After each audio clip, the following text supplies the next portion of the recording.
Well, thank you for being here, and the mic should be working any moment here. And is this mic working here over this side? So you're welcome to take that mic. So this is, if you're not aware, this is Congressman Russ Fulcher.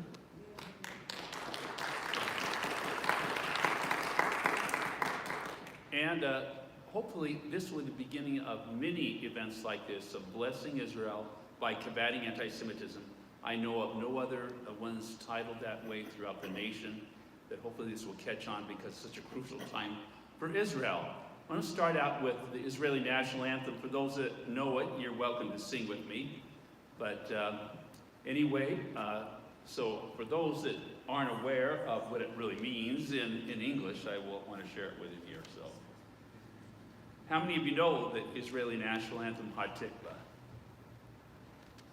Okay, well, it means the hope. And in English, it means as long as within our hearts the Jewish soul sings, as long as forward to the east, to Zion looks the eye. Our hope is not yet lost. It is 2,000 years old to be a free people in our land, the land of Zion and Jerusalem. So, Rick, we can start.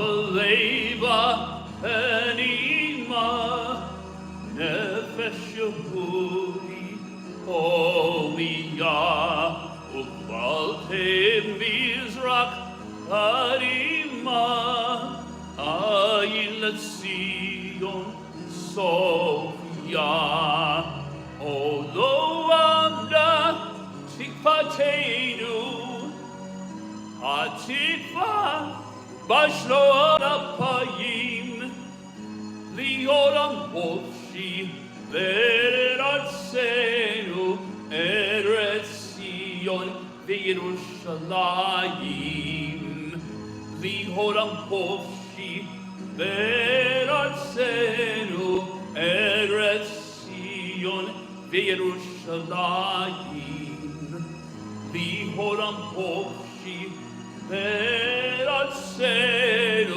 Eretzion, Virushalayim.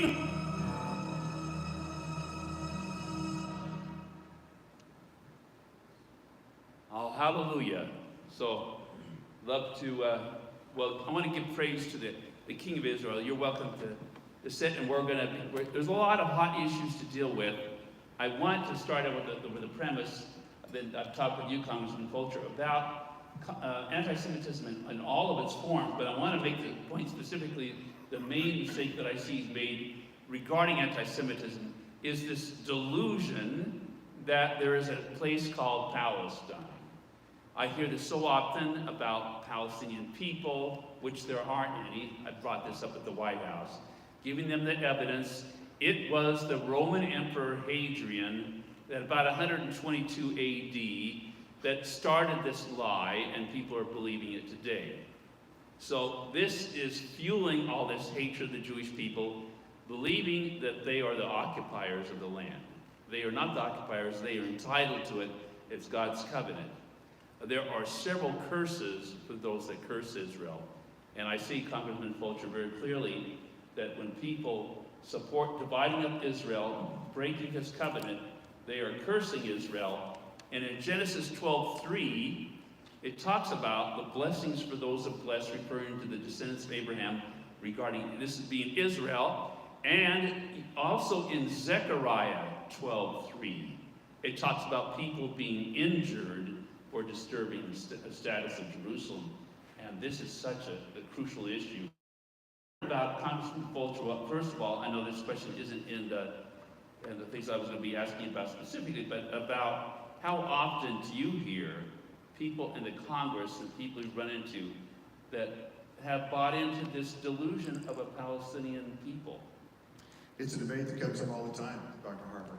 And part of the struggle has to do with just that conflict that it goes back to biblical times. And, you know, there was a story of all people by a comedian. His name was Dennis Miller, is Dennis Miller. And he made an analogy about this. I don't even know how the topic came up, but he made an analogy about this. He says, you know, there's all this talk about and debate about creating a Palestinian state. Somehow that would create peace in the Middle East. He says, you know, imagine a postage stamp right in the middle of a football field. That's about the amount of ground that Israel represents the entire Arab nation. And to think that just by cutting that postage stamp in half and creating another state there, that's going to solve everything. That tells the story to me. Palestine hasn't even recognized Israel's right to exist. They haven't, no. And so to think that would solve this problem is erroneous thinking. It's very disturbing, actually, that people are so behind. I hear this delusion at the White House a lot, being a White House correspondent, that Biden is convinced, deluded to think that somehow this is going to bring peace to the Middle East, and we know it's not because of the curse for those that do this. And such a serious issue. I wanted to bring up Joel 3:2, because it says, "For God enters into judgment in the valley of Jehoshaphat, the nations that divide up his land and scatter his people." That's what the whole Palestinian state idea is, scattering his people, dividing up the land, and it angers God, and if it angers him, then people should be really serious about this, because it's not good to get in on the bad side of God on this matter. God takes it very seriously here, so I think, you know about Joel 3:2. I do, but there was a number of scriptures that I had looked up. You already talked about Genesis 12:3. Also, there's Genesis 17:7-8. I will establish my covenant as an everlasting covenant between me and you, talking about Abraham. And your descendants after you, the generations to come, to be your God, and the God of your descendants after you. The whole land of Canaan doesn't see anything about a Palestinian split. It says the whole land of Canaan. Where you are now an alien, I will give as an everlasting possession to you and your descendants after you, and I will be their God. It is so important for people to know that. It is clear what God's word is saying. Thank you for bringing that up here. I want to ask for everyone here, specifically about what legislation that you have been involved with that is combating anti-Semitism. We've driven this a lot, and it comes up a lot in U.S. Congress. And I'm just going to identify a few things for you. You probably are aware of it, but not everyone here may not be. But in particular, in this particular Congress, there's been 5 pieces of legislation specifically. In the 116th Congress, there's been 4. But of note, I think, is a $1 billion appropriation for the Iron Dome. And if you're not familiar with what that is, that's a defensive system that protects the land of Israel against incoming missiles, and they get a lot of those. And I actually had a brief video. You may or may not have. I do have the video, so we'd like to show that. Maybe just a snippet to give people just a little bit of an idea of what the people of Israel face on a routine basis. Okay, so this is the new laser system. Is it referred to as the David Sling? This is called the Centurion. The Centurion? Yeah. Okay, so Rick, there's this video clip of this laser weapon in action.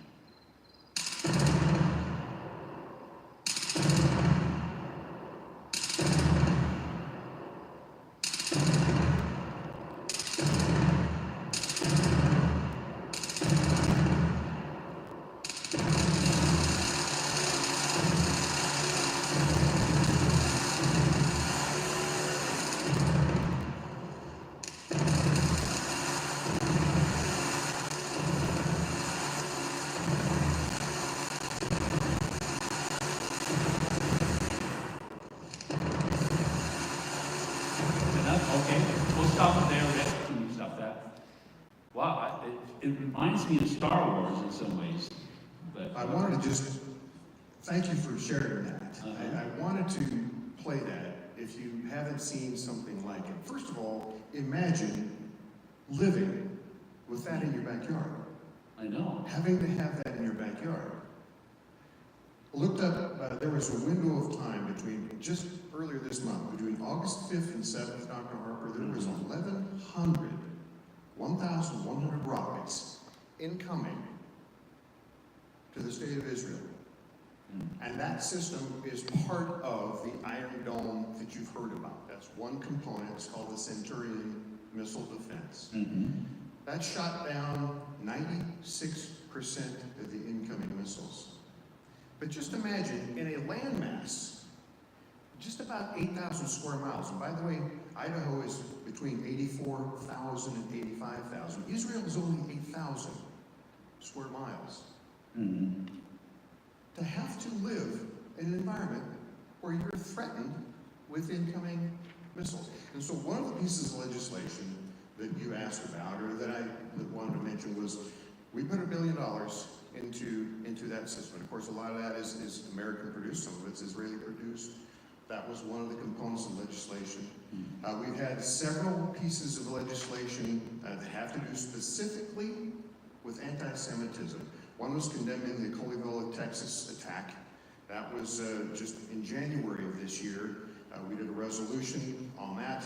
Justice for accountability, that goes back to 1992 Israeli embassy in Buenos Aires that got attacked.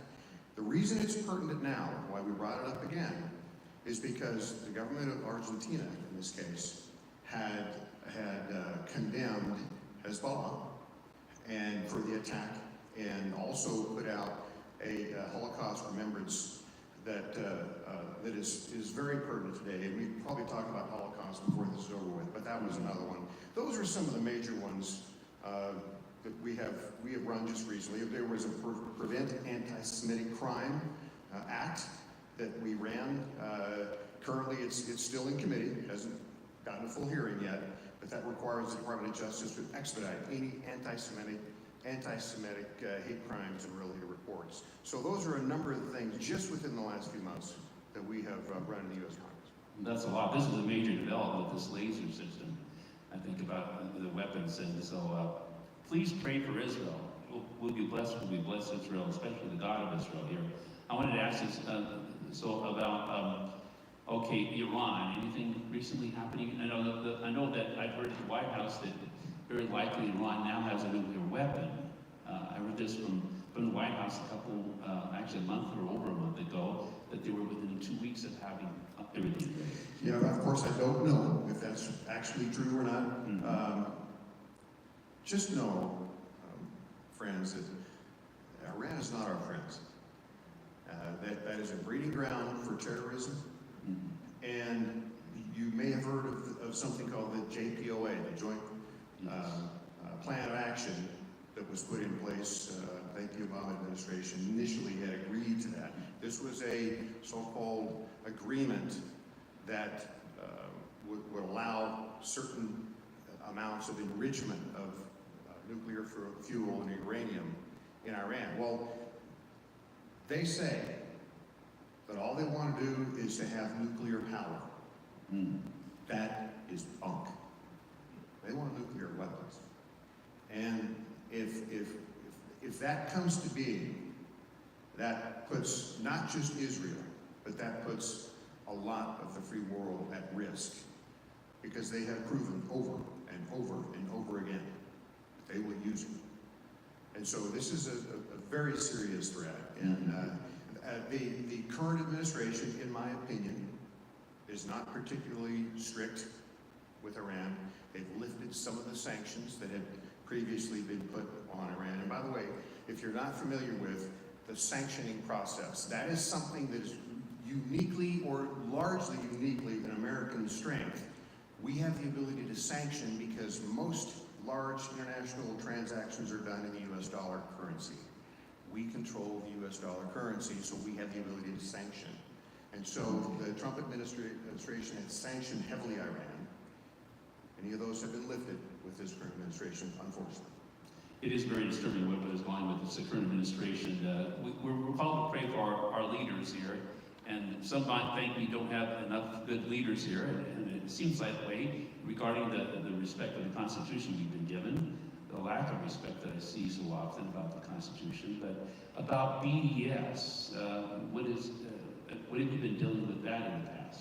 So there's an effort basically to boycott Israel. And so BDS is a boycott, investment, and sanction effort against Israeli products. The idea is to draw away their economic capacity by doing that. And there's been a significant amount of traction that movement has gotten around the world. Thankfully, the U.S. has not subscribed to that. In fact, I specifically oppose it, debated against, and voted against efforts to implement that BDS strategy. Basically, by implementing a BDS strategy, that means you remove any of your support functions for Israel. So some of the support that comes from the U.S. to Israel, which, by the way, at some point I'd like to talk about that. But we have, so far, we have been able to suppress that and not allow that boycott to go into place. But there's a lot of other countries that would like to see that happen. Well, for those that heard about Ben and Jerry ice cream and the issues surrounding BDS, I have a humorous clip that you may have not seen, Congressman Fulcher. If you could play, Rick, it's about BDS. I saw this on the internet, and it's quite humorous, I hope. Shalom, welcome to Israel. Can I have your passport? Oh, yes, here it is. I see your name is Ben. Yeah, that's my name. Tell me, Ben, you have a friend named Jerry? No. Baby, I can tell you our line. I'm trained for this in the Mossad. What? No. Your brother named Jerry? No. Your cousin, his name Jerry? Oh, man, look, I just came to visit my grandma. Your dog, Jerry? You have to believe me, I don't know any Jerrys. Okay, sure.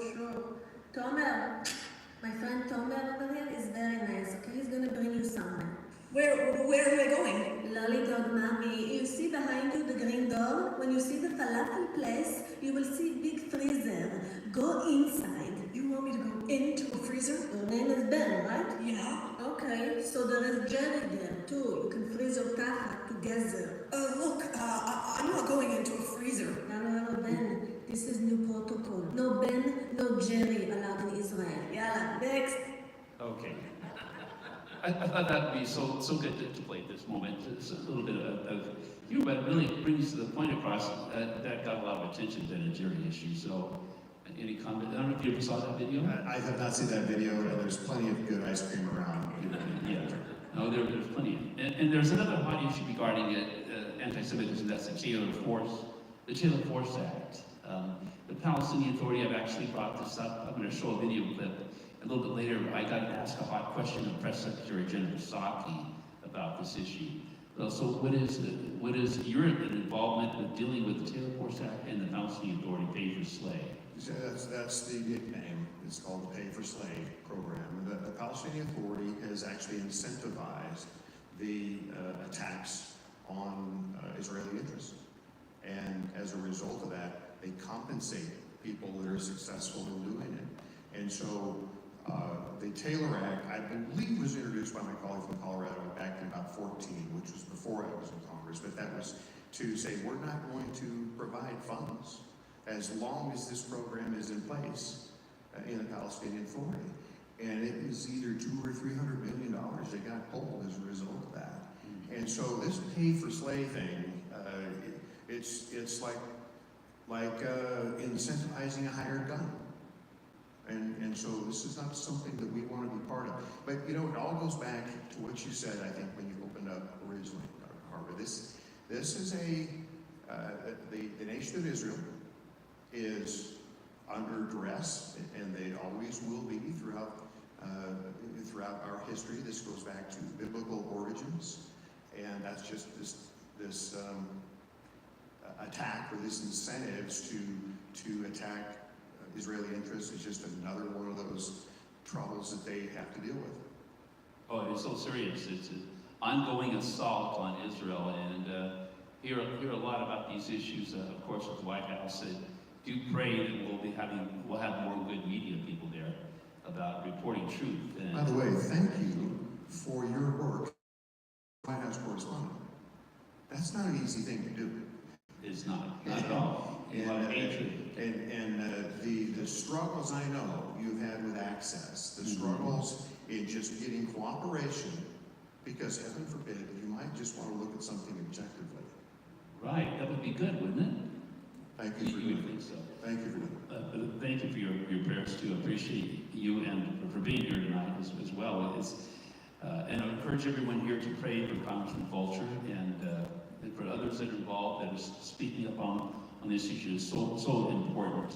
There's other anti-Semitic issues that I've been dealing with at the White House, and it's miraculous how God has arranged for me to get called on to bring attention to these issues. That UN agency, UNRWA, what is your knowledge of your experience seeing this in Congress? The funding, I know that the Biden administration is refunding, to my knowledge, refunding UNRWA wants to get that going to fund that anti-Semitic thing. If you're not familiar with the United Nations so-called Human Rights Commission, this is something that has taken I think a very negative turn towards Israel. And I just looked up a little bit of history because I thought this might come up. There was a recent piece of legislation that I am supporting that is also stalled, but we've got it out there. It would eliminate this so-called Commission of Inquiry that the United Nations Human Rights Commission has placed on Israel. So, Dr. Harper, if I may, the United States Human Rights Commission, UNHRC is what it's called, has established a permanent body to investigate human rights issues reportedly triggered by Israel. It's known as the Commission of Inquiry, or the COI, and its mandate is open-ended and perpetual. It includes issues related to Israel's pre- and post-1967 borders, and does not even mention Hamas. It has a $4 million budget and a staff of 18 people. Now, compare and contrast this. North Korea, they've had a few human rights abuses, right? Well, half of the staff was dedicated to that, and it only was lasted for 1 year. So you can tell where the biases come from. There's been 32 cases that this commission has raised. 9 of them have been against Israel. So the bottom line is, this is a very biased group. And so we're attempting to pull the plug on the money. And we've been able to get some of that done. We want to do that permanently here. We don't need this.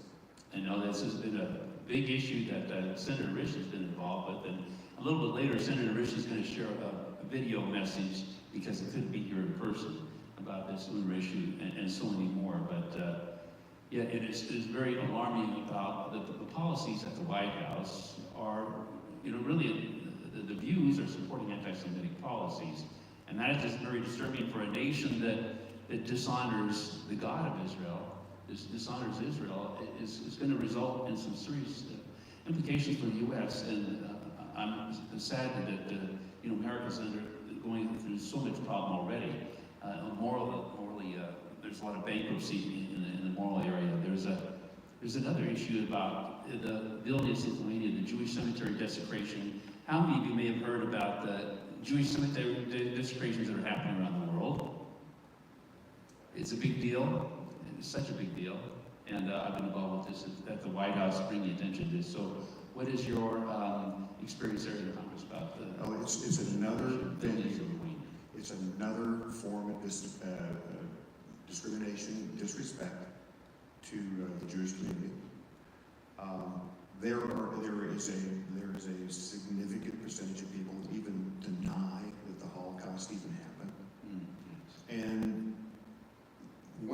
think about that, for not maybe just for us here in this room and who are watching on video, but if you think about that for a moment, if you want to rewrite history, then you just deny something didn't happen, and then you desecrate things like, in this case, a cemetery, because you want to disrespect that, and maybe that doesn't have all the negative impact that we would want immediately, but for that next generation, absolutely it does.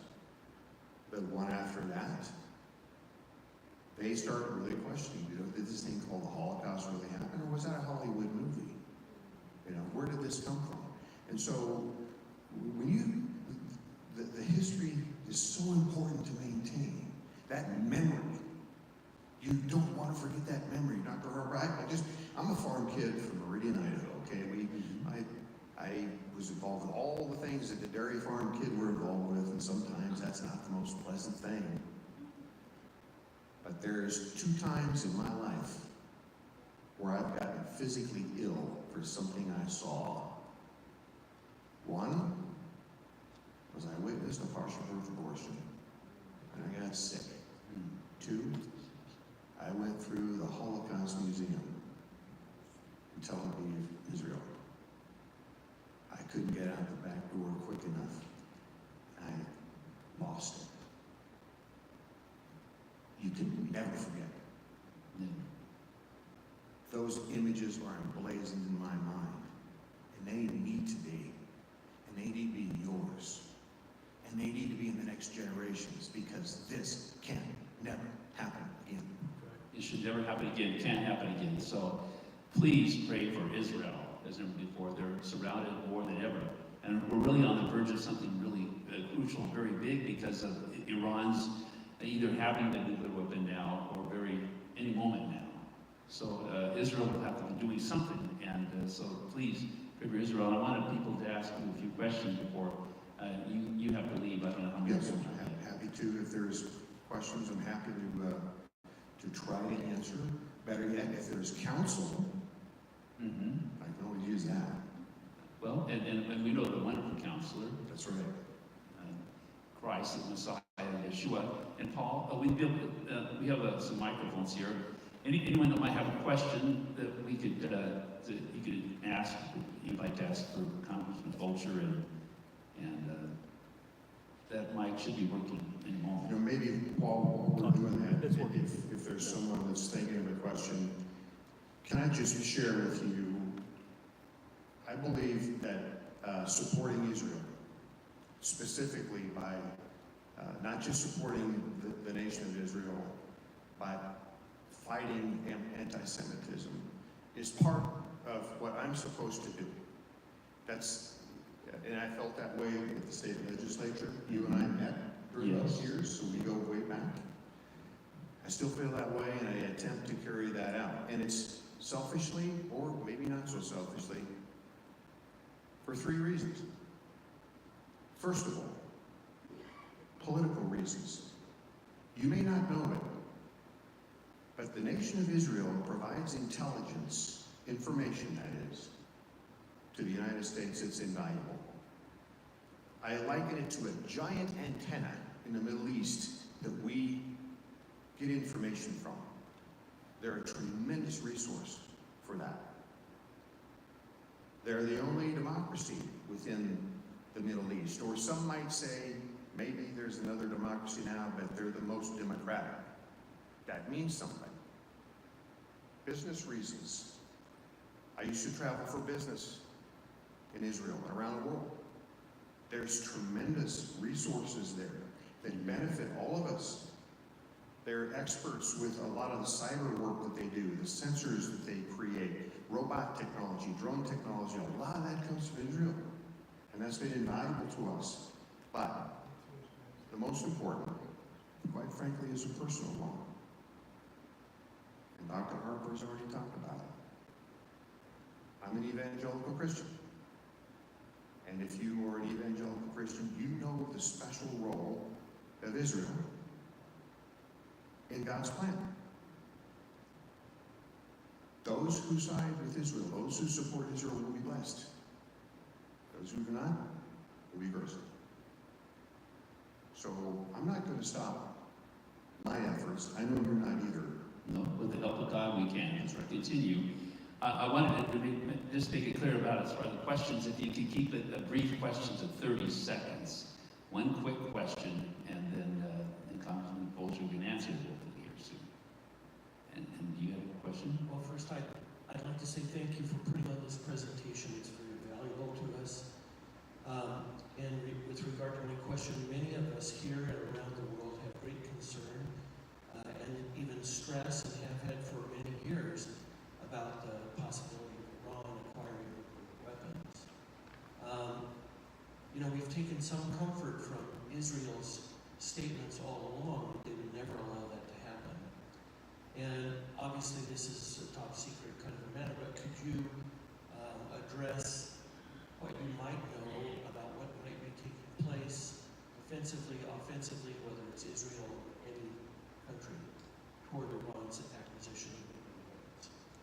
Maybe the best response is to reaffirm what I think you already know. Two things. One, Iran is bent on achieving a nuclear weapon. They will stop at nothing to try to make that come to fruition. Number two, Israel is understandably bent on making sure that doesn't happen. So, and because they know when that happens, it will be used on them. We're talking a nation where, about 8,000 square miles, somewhere between 7 and 8 million people. Think of the destruction that just one nuclear blast could have on that nation. So we have seen actions in the past by forces that were driven by Israel to protect themselves. I anticipate that to continue, but they need support from us as well to make sure that doesn't happen. There's this JCPOA. We can't give the Iranians any advantage in cooperating for them to see their guns. You had a question over here, maybe? You had a question? Okay. So there's a lot of anti-Semitism, obviously, but I also see a lot of it coming from the Western world. And I was wondering, where is that coming from? It seems like the United States is the only Western country that has support for Israel, and that seems to be. That may be better answered by Dr. Harper, because the only answer I can give you doesn't have really anything to do with the U.S. Congress or politics. This is more of a biblical origin, where the basis for this anti-Semitic attitude comes from, because it keeps rising its head in different ways. And Dr. Harper talked about several of those, where people trying to erase what happened in history somehow, to vilify the Jewish community for one reason or another. The short answer is, I can't give you a good answer why this continues to come around, other than this has to do with biblical origins, where this is God's chosen people, and as a function of that, they will be discriminated against, they will be attacked, and history is proving that out, oftentimes with no good reason why. Well, I got to address the spiritual issue about this increase. A lot of people believe we're in the last days scenario. The last days are played out by more of a hatred for the Jewish people, and but then there will be followed by biblically people believe in that there will be a time of the Antichrist, and there will be some false peace agreement. But this is getting intensifying, because, as you mentioned, Congressman Fulcher, it's a spiritual issue, and things are starting to. It's like almost like the scripture talks about birth pains, about giving childbirth. Things are intensifying and happening more frequently, and this is a biblical issue. And we are in, I believe, clearly the last days, that the hatred towards Israel will intensify much more greatly. So, anyone else might have a question? What advice? Is it working? I can hear you. Okay. What advice, from your perspective as a congressman, would you give the people of Idaho to do a better job of supporting Israel?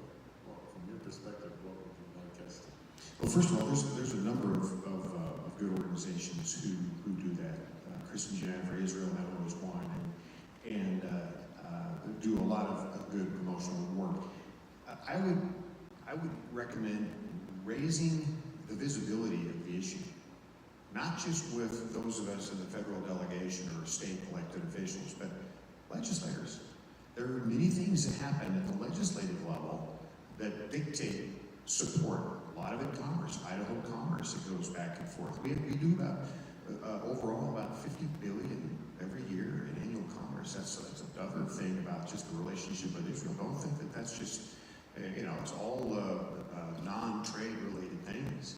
So raising the visibility of how important this is, and for those of you who are from a community of faith, make sure that gets circulated within that community of faith. And I want to echo what Dr. Harper's already said. You need to pray for this country, and frankly, pray for us. Because there are things going on that, quite frankly, just shouldn't be happening right now. If I wasn't on the front line of some of the things, and you as well, you're in the White House, you see things you never thought you would ever see in the United States of America.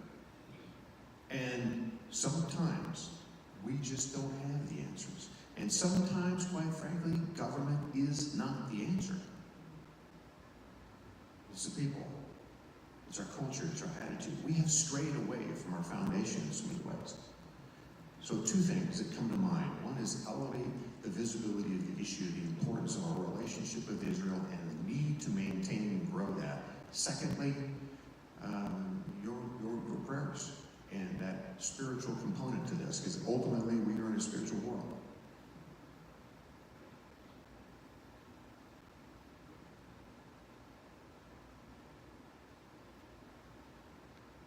I would like to stray from the issue just briefly. I would like to know what is on your heart and mind at this time and where you feel God is leading you.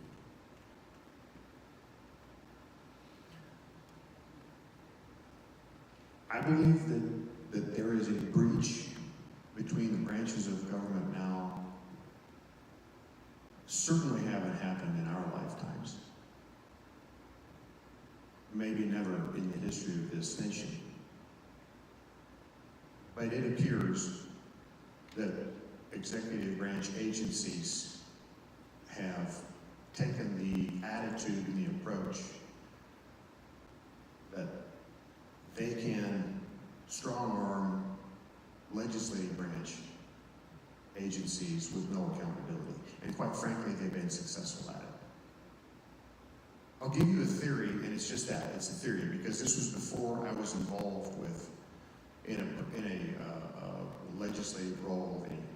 But I believe after 9/11, there was a piece of legislation that got passed called the Patriot Act that empowered the so-called intelligence community, CIA, NSA, FBI, Secret Service, the ability to surveil us, to charge us without oversight and without proper accountability. And so you've got the legislative branch, people like me, we come and we go. You don't want me around 10 years, 20 years, 30 years, 40 years. And so we come and we go. You've got members of these intelligence agencies, they're there for 10, 20, 30, 40 years, and that takes on a life of itself.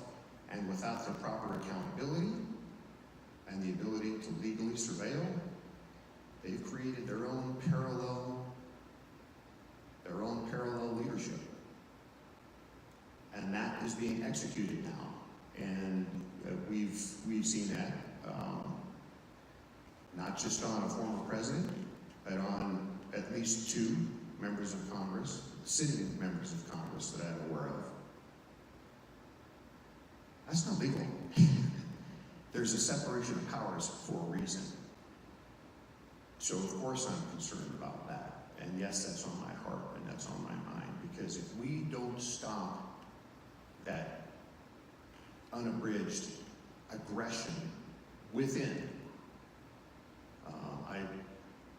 we're a nation of laws. And if we can't adhere to the rule of law, then we're no different than any third world entity that is survival of the fittest and the warlords are in charge. So we've got to get that corrected. So that's more than you wanted to know probably right now, but that's where my head is, and where a lot of my efforts are going to.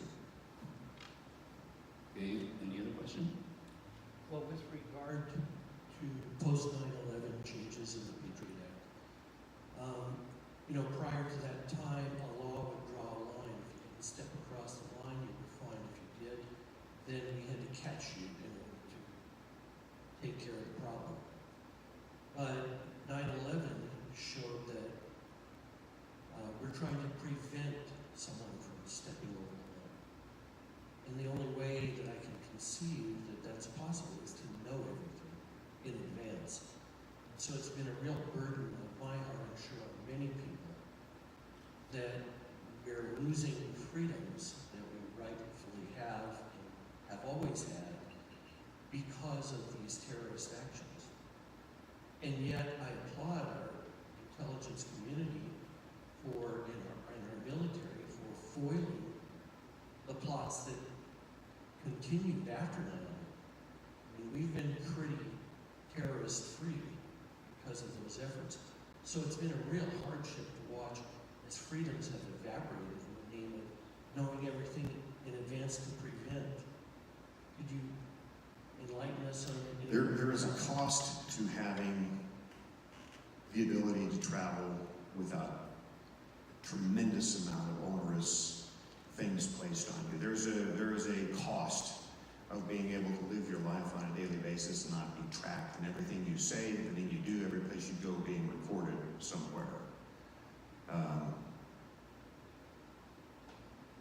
Yes, there is a benefit, one would argue, of having some surveil type of system, which we certainly have.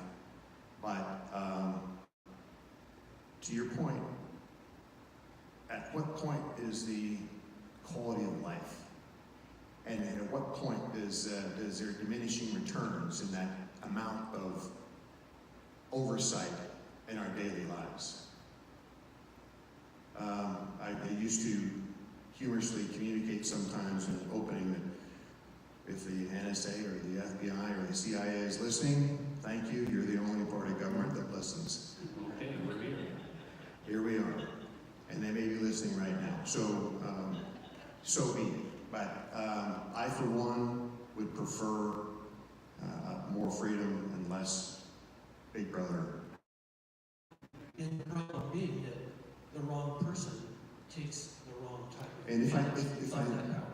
yes, and if I may, and this is maybe, again, more than you wanted, and tell me to shut up, and I will, Dr. Harper, I have a comment about the Disinformation Governance Board. that's part of it. And so imagine what happens in that scenario that I talked about a few minutes ago, where you've got this agency mentality and culture that's been building for 10, 20, 30, 40, 50 years.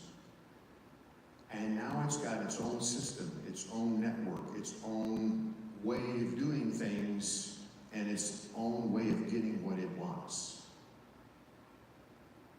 Then introduce, I don't know, let's say a rogue president who comes in and starts firing people. Well, now you've got a real conflict, because you've got this system that's been created over decades, almost in a parasitic fashion. And all of a sudden the host starts to get threatened. What happens when a parasite is being threatened with losing its host? It does crazy things to try to maintain that host and maintain its system and its status quo. And I'm giving you a theory and a perspective, but I'm pretty close to it. I think that's what we have seen play out over this last couple of years, and we're seeing play out within the last couple of weeks. And that's not the intention of the constitutional republic that we are founded upon. It's not a democracy. Technically, there's democratic voting, but this is a republic. This is not a democracy. A lynch mob is a democracy, because it's the vote, majority vote of whoever is there. We are a republic, and that's been breached, and that needs to be corrected. But regarding this issue about oversight, surveillance, I brought up the issue of the How many of you heard about the Disinformation Governance Board that was in the news a lot? And it came up at the White House. I was with Peter Ducey of Fox News. He'd be on vacation. He hadn't heard about this board. So I brought it up to him. He brought a question up that day. And the White House has backed down on that issue. But it reminds me of 1984 and George Orwell. How far does it go? And so-called Big Brother, we don't want to be like China, to be observed and what is happening there. So how comforting, let me ask you a question. So you're a journalist, you are at the White House on a very frequent basis. How much comfort would you have to know that the people that you've interfaced with on a routine basis now would be the governing factor to the information that gets spread around through the public channels? Does that give you a lot of comfort? Not a lot of comfort, but as far as lying goes, I experience a lot of lying at the White House, so I don't trust a lot of the media there to send out disinformation about maybe what a Christian reporter said. They would just love to lie, and you know how that goes. So it's very alarming, this whole attempt to control. And I hope that you brought the issue about the parasite kind of reacting and not wanting to give up. It's getting really bad, as you know, with recent overreach with the FBI. And so any comment about the FBI, what happened just recently? Well, and that's not one, but at least that I'm aware of just within the last few days, two sitting members of Congress. And that strikes home to me because I'm one myself. Have been approached in what I can tell in a very egregious form. And the line has been crossed as to their aggression in taking information, whether they were warranted to have that information or not. And I think that's a real threat. Of course, it's never happened with a former president either. I think that's another line that got crossed. At least the president was not a sitting elected official at the time, but I think this shows the brazenness, this shows the confidence, this shows the willingness to step across the line and try to change how things have been done and how things are supposed to be done in a very negative way. Well, according to some news report I've been reading about, President Trump's passport was stolen. So this has been brought up by President Trump's issue, but it's really shocking about what is happening in this overreach of threatening people's security, and our freedoms are dissipating very quickly and very upsetting. So I hope that America survives as we have known it to be. Did you? And when you have another question? Yeah. No. Okay, go ahead. Go first, and Okay. Maybe this is a change of topic a little bit, but you know the millions of people that are walking across our southern border, and we know that not all of them are from Mexico and Central America. They're from countries all over the world. Has there been any concern in Congress or addressing the issue that maybe some of these people are terrorists just walking across? Every day. Every day? Okay. Every day. Is anything going to be done about it? Not till November. So I'm going to let me just give you an explanation for that. Paul, back here with his hand. Well, if I may, just on this, if you are in control of the U.S. Congress and the administration, House, Senate, and White House, and you know that that's highly likely to change, at least for the legislative branch, the congressional side, what do? You try to change the rules so that you can maintain your power. One of the ways you do that is open up a border, get as many people to cross that as you possibly can, get them addicted to some kind of a government program, and give them the right to vote. Another way you do that is you federalize the elections. You take away the right of the state to conduct their election, then you do it at the federal level, one size fits all, and you don't just have a voting day, you have a voting week. And you don't just have vote at the ballot box, but you do a vote by mail. And by the way, private parties can go out and collect votes, and you mail one to absolutely every address you got, and then you go collect them from those addresses with very little oversight. That's what is being encouraged. That's what's playing out here. And of course, when there's going to be collateral damage. So people are going to come in, they're going to have drugs, they're going to have sex trafficking, they're going to be terrorists. But you know what? We're going to put up with that because we got to change these rules because that's the only way we can stay in control. Now that's my somewhat blunt, somewhat, I guess, sarcastic, but I would argue still accurate assessment. Okay, and then you have a question. Yeah, in regards to the issue of giving up our freedoms, decades ago, Churchill said, those who give up their freedoms for safety deserve to be there. Well said. Did you ever hear that? Those who give up their freedoms for safety deserve neither. Winston Churchill. Right? Just curious, at the risk of revealing my ignorance, I remember the movie Exodus. Of course, it was years ago, and Salminio was way more interesting to me than the storyline then. He was such a cutie. But those kind of historical things, I tried to get people to come, and it's just like, this is so far off of their radar that to them it just doesn't seem to matter. But as far as the Exodus movie, and I don't really know exactly all the storyline in that, but those kind of old traditional shows, they are never on the old channels. You never get to see them on the old movie channels anymore. It's like they have just been zapped out of existence so as to, you know, nobody needs to see nor wonder. Yeah, that's a reflection, I think, of liberal Hollywood in that particular case probably is playing out. I will mention one other thing is Dr. Harper that I didn't mention earlier. This was the last Congress, not this one that we're in right now, but the previous one. That's why I ran what's called, I was a sponsor for, it's called the Never Forget Act. And the whole purpose of that was to drive through the mandatory inclusion of the Holocaust in our public education and requiring accessibility for people, in particular students, to the Holocaust and to that historical piece of information. That actually passed, believe it or not. It was in the previous administration, but goes back to the earlier point that we made. We cannot forget our history. We can't. Because that is a tremendous tool to try to ensure this never happens again. And don't think for a moment that it can't happen again. If we forget how we got here, or if we ignore that, evil will manifest itself again. And so, well, we see more of the rise of anti-Semitism in Idaho. Some of you have heard about the swastika theory in the Anne Frank Memorial, happening all over there, and then several other places in Boise in the swastika. But very disturbing about what's happening, about the expression of anti-Semitism in that way, and so many others, so many other ways.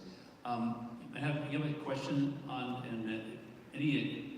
well, I see a lot more important person than me that's come in here, and so we're going to have to make sure that we get our next guest up here pretty soon. Oh, very soon, and then you have to exit pretty soon.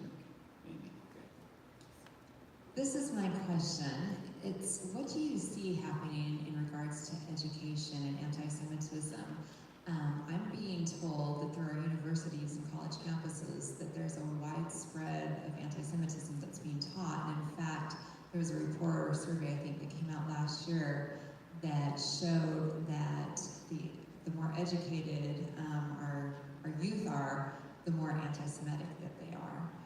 So I was wondering what you know about that, what you've heard, and what's going on in that regard.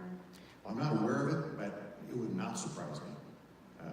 We've seen our so-called leading universities take on things that, in this woke culture. We've seen the U.S. military address some of these things and take on things that we never would have thought would really come to fruition in America. But here we are. So I'm not aware of it. I would not be shocked. This is. It went back to the previous question. Where does this come from, and why does it continue? continue to manifest itself on such a grand scale. And I think the only way, at least that I can explain that, ongoing, is the spiritual battle that we're confronted with. So, I'm not aware of it, would not be surprised by it, but again, once again, we're the centurions for this. And to the extent we raise the visibility, to the extent that we're involved, and we hold these things accountable. And I'll bet the Lieutenant Governor will agree with me on this. I think the most important elected officials in our nation, for at least the next decade or two, are going to be our school officials. Those who are dictating what is on the curricula that our students are being taught. And everyone in this room has the ability to engage with that, whether it's as the candidate, as the person who's actually in that role, or someone who's supporting or finding or encouraging someone else to do that. I truly believe that our future is in the hands of how we handle our education system, the ability to have choice. And I know you've talked about that many times, the ability to have choice in where your students are educated. Okay. Any final question? How much more time do you have? Yeah, that's probably going to, I just want to make a closing comment if I will. First of all, thank you again for what you do. Most people don't know what you go through on a daily basis. That's true. And I hope that before the evening's over, you'll get a chance to share, or you will take the time to share some of the challenges you've had, but also some of the benefits that we collectively have reaped as a function of your work. The access to information, asking the hard questions, and then revealing the truth of what's really going on. Because the information is good sources of information are very few and far between. So thank you for doing that. Thank you to all for a willingness to participate this evening and for supporting and encouraging people like me, people like the Lieutenant Governor, those involved with your local candidates. Never underestimate the impact you can have. You can have it in so many ways. By encouraging someone, by your prayers, by directly engaging yourself, by just simply communicating through your network and supporting the entities that provide accurate news for you. Everyone can have an impact. And I'm going to assume that we're here for that church, that there's going to be some people of faith here. We know the final chapter. We know. Now, we may not know the degree of the speed bumps between now and the final chapter, but we know the final chapter. And it's our job and our challenge to stand until he returns. And that's what we're going to do. Definitely. Thank you. Appreciate it. Thank you, Congressman Fulcher. Before you take off, how can we pray for you? For wisdom and discernment, because I'm short on both. And I covet those prayers and incredibly thankful. Thank you, Congressman Fulcher. And yeah, please pray for him and upcoming issues. And Congressman Fulcher wanted me to bring up the issue about what's going on at the White House. Thank you. Some more. I'm going to be sharing a couple of things regarding this UN agency, UNRWA, United Nations Relief Works Agency. It's been in the news a lot, and mentioned that Biden is refunding or wanting to refund this anti-Semitic UN agency. But what I have here is a message from an Israeli journalist that has been involved. He first brought attention to me this issue. His name is David Bedein, so he encouraged me to very strongly. I'm so thankful that I did get to bring up this challenging questions about UNRWA the first week of the Trump administration. And eventually this led to an investigation. Senator Risch was involved, the GAO, and regarding the UN agency, UNRWA was lying to the State Department. And President Trump defunded that as a result of making that question heard to around the world. And it showed up in Jerusalem as well. But for Rick, we have the David Bedein video, and then Harper, followed by Senator the Risch. Intermountain Christian News was able to introduce our investigations of UNRWA to the Senator James Risch, who at the time was the chairman of the Middle East Subcommittee, Near East Subcommittee of the Senate, and then became the head of the Foreign Relations Committee, and now is the ranking Republican. And because of that introduction, UNRWA has been forced to be open and transparent about the situation with the school books, the incitement, the